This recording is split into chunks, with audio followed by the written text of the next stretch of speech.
680's Richard Southern joins us now. And Richard, a number of Canadians are binging on debt and going belly up.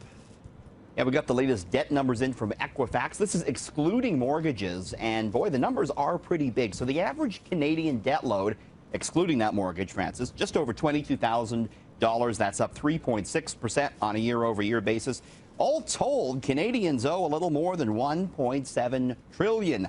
Wow. And the number of people 90 days or more behind, so delinquent, up 1.1%. And we're seeing a lot of the high delinquency levels out west in the oil provinces as a result of those low oil prices. And we're seeing a significant jump in delinquencies as regards auto loans as well. So certainly something to keep in mind, Francis. Interest rates aren't going higher anytime soon, but we know eventually they're going to tick up.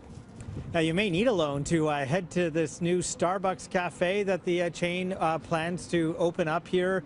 Very pricey coffee. Yeah, they're talking, or they're going to, Starbucks announcing that they're going to open a new line of stores, and they're going to be upscale cafes. It's going to be called the Starbucks Reserve Store. The first few will start to open in the U.S. early next year. These Reserve stores will be twice the size of a regular Starbucks, and they're going to feature a long bar for customers to sit at. Baristas will use showy methods to brew the java. At the heart of the concept, though, is the fact that the stores use small batch beans, so rare coffee that Starbucks has sourced in very tiny quantities.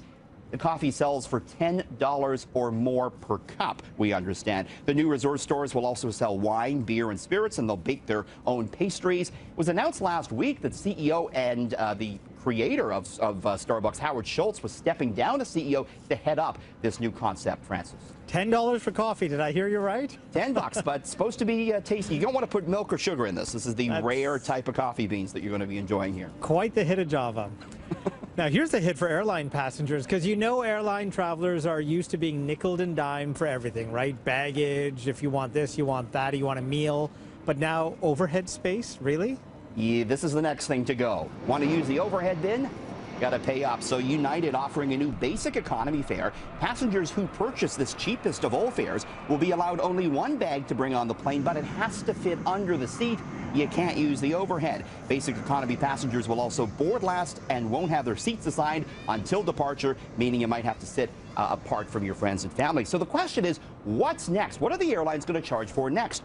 Could be standing seats. This could be the next thing, believe it or not. We've seen patents for this. We're sort of like a bicycle, a hybrid standing, sitting type of seat. Can you imagine that? What about pay washrooms? This has been an idea floated by the CEO of Ryanair out of Ireland. He's proposed charging €1 to use the washroom on the plane. What about being charged to recline your seat? This is possible as well. Ryanair doesn't have reclining seats, and some have proposed, Francis, that airlines could charge for that next. That's crazy. That's crazy. You want to put your seat back, you got to pay up for it. I just want to go to the beach. You know, I just need a nice seat that reclines even just a little bit would be nice. Wouldn't that be nice? You're going to have to pay up and get in premium economy or business or something like that. Well, Irish betting shops are getting a lot of attention for taking money on some very unusual bets. Yeah, we're seeing some wacky bets. This is Paddy Power out of Dublin, and they're betting, Francis, on when will alien life be proven. Gamblers putting their money down on this, 80-1 for this year. This is the favorite years, 2017 and 2018, or it's 81-1 after 2019. Has to be announced by the President of the United States, the betting shop stipulates. What about this next one? When will the world end? Will it end in 2016, 500-1? How will you even collect your money if you're right on that one? Yeah. Finally, Prince Harry and Meghan Markle. You hear they were, Prince Harry was in Toronto again this week, reportedly. Heard, apparently. So will the couple get married in the UK? About even money for that. Will they get married in Canada? 6-1. And will Harry make a Suits cameo, the show that Meghan Markle's on? That's a 14-1 shot. They bet on everything over in Europe, Francis. So with the alien one, maybe they're hoping on President Trump to make that announcement? It's crazy. Can you imagine? You never know. He'd say they're tremendous aliens. Absolutely tremendous. He wants to go into business with them. Full House, that home in San Francisco, it's iconic, and now it's been sold to maybe a very appropriate person. Very appropriate buyer here. It is the creator and producer of the show, Jeff Franklin, who has spent $4 million to buy this home in San Francisco, which was made famous by the 80s sitcom Full House. It's a Victorian home built in 1883, 3 bedrooms, 3.5 bath. And Franklin says he's going to transform the exterior to make it look like it did in the opening sequence of the show. So kind of a pale gray facade, the red doors. Apparently hundreds of people stop by every day to take their picture outside of the full house home.